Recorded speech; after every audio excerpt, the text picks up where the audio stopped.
two, one. Melaka. Melaka merupakan sebuah kerajaan yang maju dan terkenal pada ketika itu di Asia Tenggara kerana mereka memiliki kelebihan dan kekuasaan yang tidak dimiliki oleh mana-mana kerajaan lain pada ketika itu. Pada abad ke-15 dan ke-16, pemerintahan Parameswara telah berkembang dengan pesat dan menjadi pelabuhan yang penting di Kepulauan Melayu pada ketika itu kerana Melaka merupakan negeri yang kaya dengan perdagangan bahan rempah.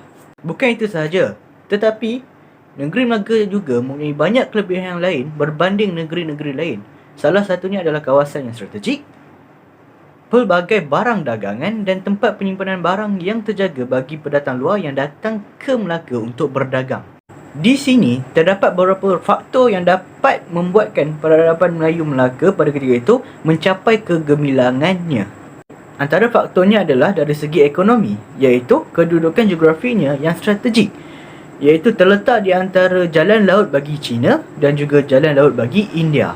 Melaka juga merupakan sebuah pelabuhan yang terlindung daripada tiupan angin monsun timur laut yang datang daripada Banjaran Titiwangsa dan juga tiupan angin monsun yang datang daripada Pulau Sumatera yang hanya terjadi sekali dalam setahun.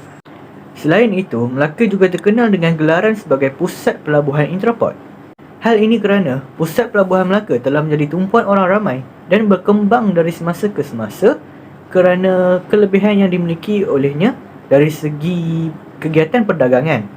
Hal ini juga telah menjadikan Melaka sebagai tempat penyaluran, tempat pengumpulan serta tempat pertukaran barang dagangan oleh orang yang datang ke Melaka untuk berdagang. Dengan kelebihan yang dimiliki oleh Melaka, pemerintah Melaka mengambil kesempatan untuk menarik ramai lagi pelancong luar datang ke Melaka dengan menyediakan pelbagai kemudahan seperti kemudahan memakai kapal, tempat penyimpanan barang, bekalan air dan makanan serta sistem pengiraan yang adil. Seterusnya, setelah Melaka menjadi sebuah pelabuhan yang maju, pemerintahnya telah mengenalkan sistem percukaian ke atas barang dagangan serta harta yang dijual. Antara kadar cukai yang dikenakan antaranya Tanah Arab, India dan Siam dikenakan sebanyak 6%, Jepun dan China dikenakan sebanyak 5%, Kepulauan Melayu 3%, penduduk asing 6% dan tiada dikenakan bayaran cukai terhadap barang makanan dan minuman. Melaka telah dikenali sebagai sebuah kerajaan dengan sistem pentadbirannya yang sangat tersusun dan juga sistematik. Sultan yakni kuasa terbesar pada ketika itu telah melantik beberapa pembesar untuk menjalankan tanggungjawab yang berkaitan dengan pentadbiran. Sultan telah memperkenalkan sistem pentadbiran yang baru yang dipanggil sistem pembesar 4 lipatan. Sistem pembesar 4 lipatan ini sama seperti sistem jemaah menteri yang digunakan pada masa kini. Sultan akan dibantu oleh pembesar berempat, pembesar berlapan, pembesar 16 dan juga pembesar 32. Setiap pembesar ini memiliki tugasnya masing-masing, namun tugas utama setiap pembesar ini adalah untuk menjaga keamanan negeri. Ini bermaksud memang setiap pembesar ini akan diberikan tugas, namun untuk menjaga keamanan negara ini perlulah dilakukan oleh setiap para pembesar. Jadi antara pembesar yang sangat menjadi tulang belakang kepada pemerintahan ataupun pentadbiran negeri Melaka adalah pembesar berempat. Pembesar berempat ini sinonim juga dengan panggilan orang kaya berempat. Jadi yang pertama sekali adalah Temenggung. Temenggung ditugaskan untuk menjaga dan melindungi Melaka daripada terus diancam oleh musuh-musuh mereka. Ini bermaksud ketiadaan Temenggung akan menyebabkan benteng keselamatan Melaka semakin melemah dan mudah ditembusi oleh musuh-musuh mereka. Yang kedua adalah Bendahara. Bendahara berperanan sebagai penasihat Sultan dalam segala urusan pentadbiran maupun urusan luar negara. Ini bermaksud mereka akan memastikan segala keputusan yang dilakukan oleh Sultan tidak memudaratkan mana-mana pihak. Dan yang ketiga pula adalah Laksamana. Jawatan Laksamana ini telah diwujudkan pada zaman pemerintahan Sultan Muzaffar Shah. Mereka ni berperanan sebagai ketua laut. Segala urusan yang melibatkan kawasan-kawasan laut akan diuruskan oleh Laksamana. Dan yang terakhir sekali adalah Penghulu Bendahari. Penghulu bendahari ini pula diwujudkan dan dicipta semasa memerintah Temasek oleh para mesyuarat. Mereka berperanan untuk memungut hasil cukai dan juga ufti. Sebarang kutipan cukai seperti cukai perdagangan yang dikutip oleh Syah Bandar maupun pemberian ufti daripada mana-mana negara akan diuruskan oleh penghulu bendahari. Hubungan diplomatik antara Kerajaan Kesultanan Melayu Melaka dengan Kerajaan Alam Melayu dan luar Alam Melayu. Kesultanan Melayu Melaka menjalinkan hubungan luar dalam bentuk hubungan diplomatik dan perdagangan. Hubungan berlaku dengan Kerajaan Alam Melayu seperti Pasai, Damak, Majapahit dan Makassar. Hubungan Kesultanan Melayu Melaka dengan Kerajaan Alam Melayu seperti Pasai berlaku kerana hubungan berlaku atas dasar sama taraf. Hubungan diplomatik ini terjalin melalui perkahwinan di antara Sultan Melaka dengan Puteri Kerajaan Pasai iaitu Puteri Ratna Kaumala. Ia juga berlaku kerana atas dasar berkongsi pendapat dan perbincangan berkaitan hal agama Islam, dan secara tidak langsung hubungan ini membantu kemunculan Melaka sebagai pusat penyebaran agama Islam. Seterusnya pula ialah hubungan Kesultanan Melayu Melaka dengan Damak. Hubungan ini pula berlaku atas dasar kepentingan bersama dalam perdagangan dan penyebaran agama Islam di Melaka. Kerajaan Damak membekalkan beras, bahan makanan, rempah ratus dan tentera kepada Kerajaan Melaka untuk memastikan perdagangan sentiasa dalam keadaan yang terbaik. Hubungan ini penting untuk menjamin keamanan dan kemakmuran negeri Melaka. Selain itu, hubungan Kesultanan Melayu Melaka dengan Kerajaan Majapahit. Hubungan ini terjalin disebabkan oleh perkahwinan pemerintah Melaka dengan Puteri Majapahit, dan ini dapat mengukuhkan lagi persahabatan Kerajaan Melaka dengan Majapahit. Hasil daripada hubungan perkahwinan itu, wilayah Melaka menjadi semakin luas dan tamatnya Majapahit sendiri. Akhir sekali, hubungan Kesultanan Melayu Melaka dengan Makassar. Hubungan ini berlaku dalam aspek perdagangan, perkapalan agama Islam, kebudayaan dan kesenian. Hubungan yang terjalin semakin rapat ini dengan Kerajaan Makassar telah menyebabkan Kerajaan Makassar menghadiahi budak raja kepada Sultan Melaka. Budak raja bermaksud orang suruhan raja. Di samping itu, Kerajaan Melayu Melaka juga menjalinkan hubungan dengan kerajaan luar alam Melayu seperti China, Siam, Turki, Mesir, Parsi, Turki dan Pegu untuk menjalinkan hubungan diplomatik dan menstabilkan keselamatan negeri Melaka. Pertama sekali ialah hubungan Kesultanan Melayu Melaka dengan kerajaan luar alam Melayu seperti China. Hubungan diplomatik, persahabatan dan perdagangan terjalin dengan kunjungan utusan yang diketuai oleh Yin Ching pada tahun 1403 dan Laksamana Zheng He pada tahun 1405. Penguraian payung kuning, Cak Moho dan persalinan pakaian sebagai tanda pengiktirafan kepada Sultan Melaka. Melaka mendapat naungan dan perlindungan daripada negeri China. Pengiktirafan dan perlindungan daripada China dapat mengelakkan ancaman daripada Siam.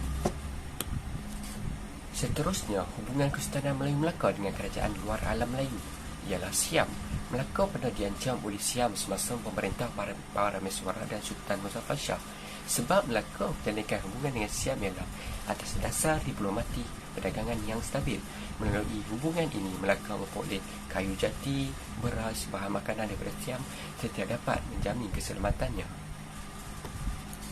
Selain itu, hubungan Kesultanan Melayu Melaka dengan negara luar iaitu Ryukyu, iaitu Jepun. Melaka menjalinkan hubungan dengan Jepun kerana kerajaan Ryukyu mempunyai tingkah laku perdagangan yang tidak baik, iaitu melanggar undang-undang di negeri Melaka. Oleh itu, Sultan Muzaffar Shah berutus surat dengan kerajaan Ryukyu untuk mengadakan perbincangan. Hubungan ini membantu meningkatkan lagi perdagangan di negeri Melaka. Akhir sekali, hubungan Kesultanan Melayu Melaka dengan kerajaan luar alam Melayu iaitu kerajaan lain seperti Pegu, Luzon, Gujarat, Coromandel dan Begal. Hubungan ini berlaku berasaskan perdagangan. Negeri Melaka juga menjalinkan hubungan dengan Mesir, Parsi, Turki dan Arab. Untuk mengembangkan lagi perdagangan di Melaka pada masa itu, kesan daripada hubungan yang terjalin dengan kerajaan luar alam Melayu ialah Melaka telah muncul sebagai pusat perdagangan dan pusat penyebaran agama Islam yang ulung di alam Melayu. Data pemerintah yang rakus dan kejam telah menyebabkan berlakunya evolusi yang negatif terhadap perkembangan peradaban Melaka. Ini dapat dibuktikan melalui zaman pemerintahan Sultan Muzaffar Shah. Beliau tidak memerintah Melaka mengikut syariat yang telah ditetapkan oleh agama Islam. Sebaliknya, beliau memerintah Melaka demi kepentingan diri dan hawa nafsunya semata-mata. Kita dapat lihat bahawa sifat Sultan Muzaffar Shah ni adalah seorang yang mudah hanyut dengan wanita.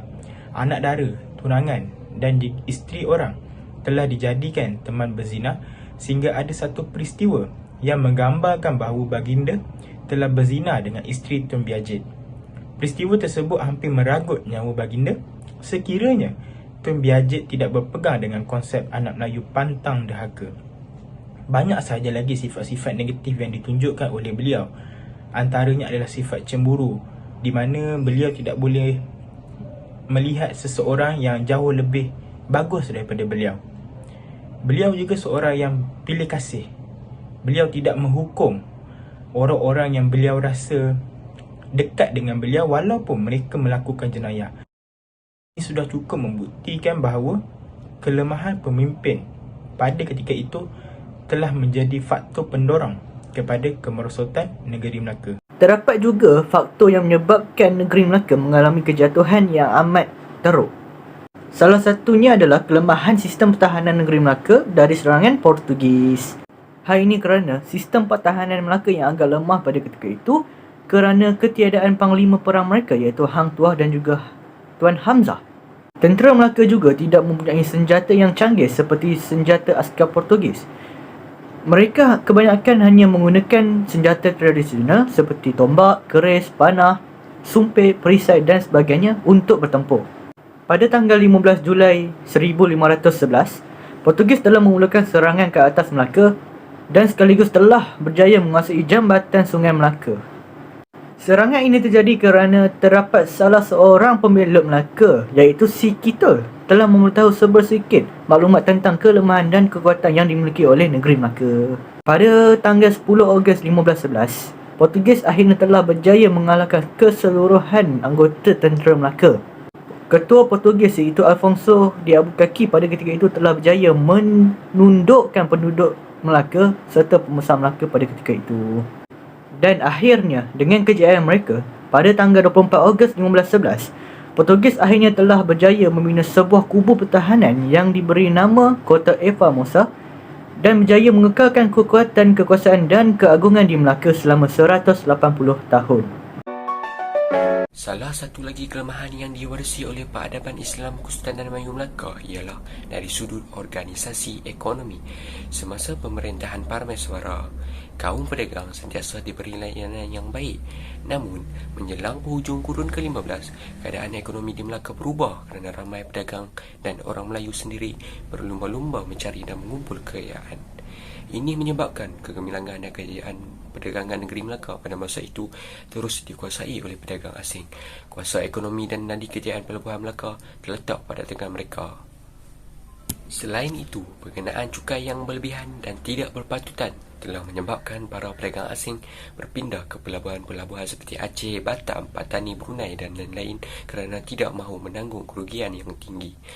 Hal ini juga berlaku kerana dasar pilih kasih yang diamalkan oleh Shah Bandar menimbulkan rasa tidak puas hati di kalangan pedagang kerana telah memberikan satu keterangan yang hebat kepada mereka untuk berlabur di Melaka. Contohnya, sistem cukai yang tidak seragam dikenakan ke atas pedagang asing seperti India, Pegu, Ceylon dan Arab hanya dikenakan cukai sebanyak 6%, tetapi pedagang-pedagang luar dari timur iaitu China, Jepun, Jawa dan Maluku tidak dikenakan cukai. Akhir sekali, satu lagi kelemahan ekonomi peradaban Islam Melaka ialah kebergantungan secara meluas terhadap bekalan makanan import dari luar negara. Perkara sebegini berlaku kerana ketidakmampuan Melaka pada masa itu untuk mengeluarkan makanan sendiri. Keadaan ini telah menimbulkan banyak masalah pada waktu-waktu genting seperti menghadapi serangan daripada luar. Hal ini juga telah menyebabkan negeri Melaka sentiasa meminta bantuan daripada negara luar.